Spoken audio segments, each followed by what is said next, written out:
इसके लिए मैं आप सबसे शुरुआत में ही माफी मांगना चाहता हूं।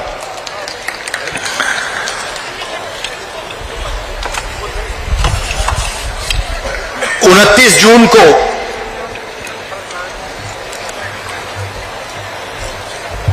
मैं मणिपुर आया था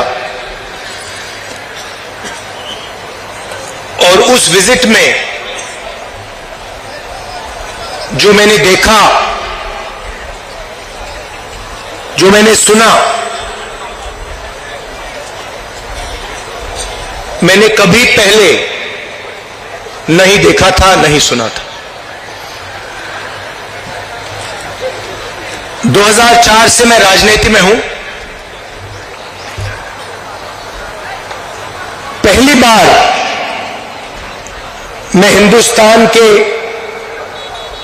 एक प्रदेश में गया जहां गवर्नेंस का पूरा इंफ्रास्ट्रक्चर कोलैप्स कर गया था, जिसको हम मणिपुर कहते थे। 29 जून के बाद वो मणिपुर रहा ही नहीं,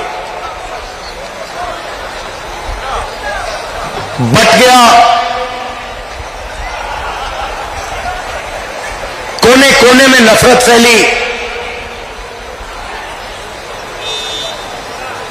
लाखों लोगों को नुकसान हुआ,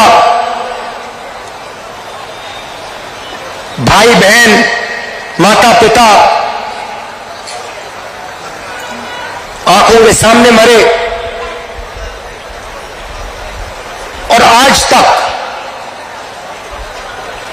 तक हिंदुस्तान के प्रधानमंत्री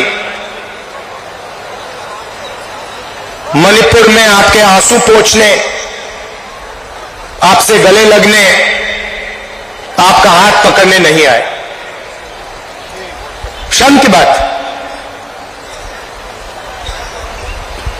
शायद नरेंद्र मोदी जी के लिए, बीजेपी और आरएसएस के लिए मणिपुर हिंदुस्तान का भाग ही नहीं है। आपका जो दुख है, आपका दर्द है, वो उनका दुख, उनका दर्द नहीं है। पिछले साल हमने भारत जोड़ो यात्रा शुरू की। कन्याकुमारी से कश्मीर तक हम चले, 4000 किलोमीटर चले और भारत को जोड़ने की हमने बात की, नफरत मिटाने की बात की, एक धर्म को, एक जात को दूसरी जात से मिलाने की बात की और बहुत अच्छा रिस्पांस मिला। लाखों लोगों से बातचीत की, उनका दर्द सुना।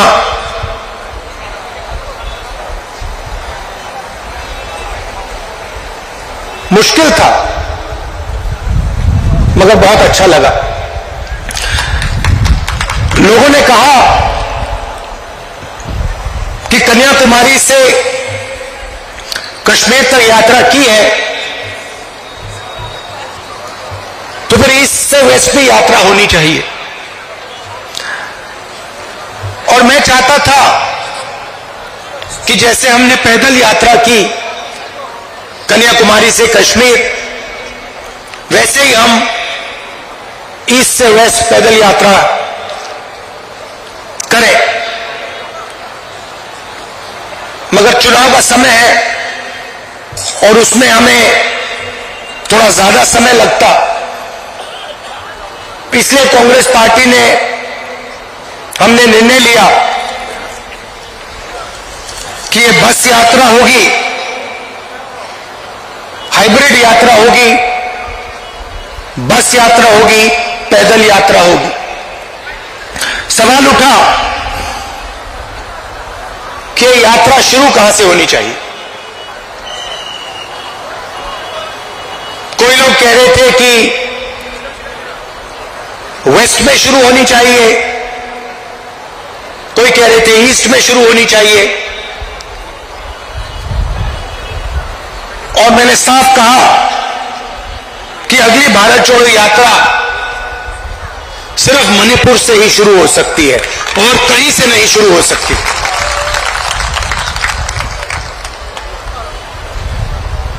मणिपुर बीजेपी की जो राजनीति है, बीजेपी की नफरत, आरएसएस की नफरत, उनका जो दृष्टिकोण है, उस विचारधारा का मणिपुर एक चिन्ह है। जो आपने यहां खोया, जो मेरे भाई ने बस के ऊपर कहा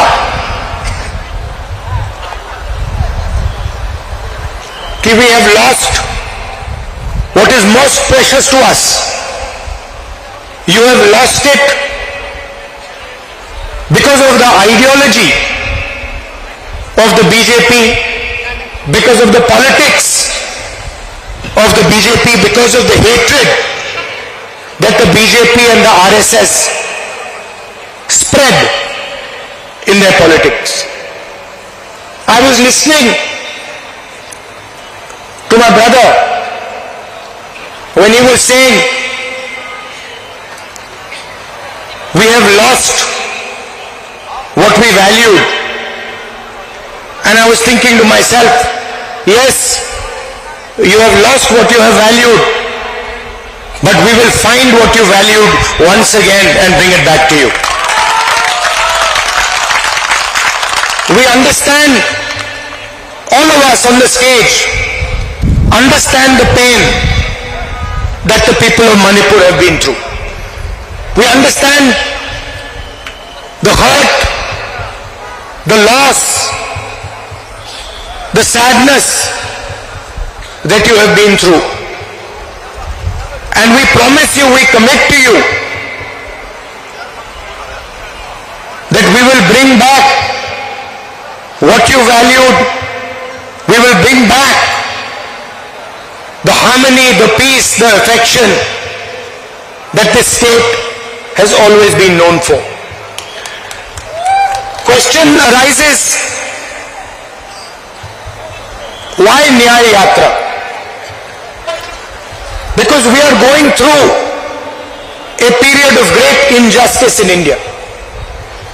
Social, economic, and political injustice. Injustice against the people of Manipur, the traditions of Manipur, but also injustice across the nation. Economically, monopolies are being built. Few people are getting access to all the wealth of the country. One or two businesses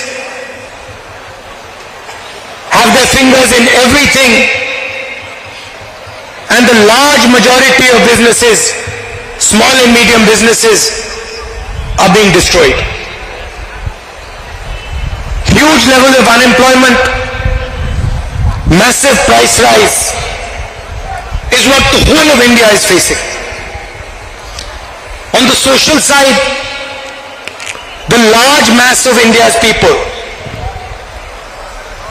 the lower castes, Dalits, tribals, simply do not have a say in the governance system of the country. I have given example upon example of how the large mass of our people are excluded from the political system, from the governance system. So these are the issues that the Bharat Chodo Nyaya Yatra is going to raise. But this is less about us and more about you.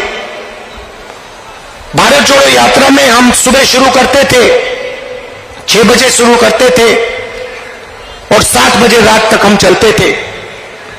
हमारा भाषण 20-25 minute का होता था। शाम को हमारा एक भाषण होता था, मगर 7-8 घंटे हम आपकी बात सुनते थे, किसानों की, मजदूरों की, छोटे दुकानदारों की, युवाओं की, और यही इस यात्रा का लक्ष्य है। हम ज्यादा बोलना नहीं चाहते हैं, हम आपको अपनी मन की बात नहीं बताना चाहते हैं, हम आपकी मन की बात सुनना चाहते हैं, आपका दर्द समझना चाहते हैं और आपके साथ हिंदुस्तान का अगला जो विजन होगा, हिंसा का नहीं, नफरत का नहीं, मोनोपोलीज का नहीं, मगर हार्मोनियस, इक्विटेबल और भाईचारे का विजन हम आपके साथ मिलकर, आपकी आवाज सुनकर वो हम हिंदुस्तान के सामने रखने जा रहे हैं। एक बार फिर आप आए, दूर दूर से आए, शाम का समय है, आपको यहां बहुत समय रुकना पड़ा, इसके लिए मैं आपसे माफी मांगता हूं और आने वाले दिनों में आपके साथ मिलने का मौका मिलेगा, बातचीत करने का मौका मिलेगा, गले लगने का मौका मिलेगा भारत छोड़ो न्याय यात्रा में। तो मैं काफी खुशी से आपसे मिलने की तैयारी करता हूं। बहुत बहुत धन्यवाद, नमस्कार, जय हिंद।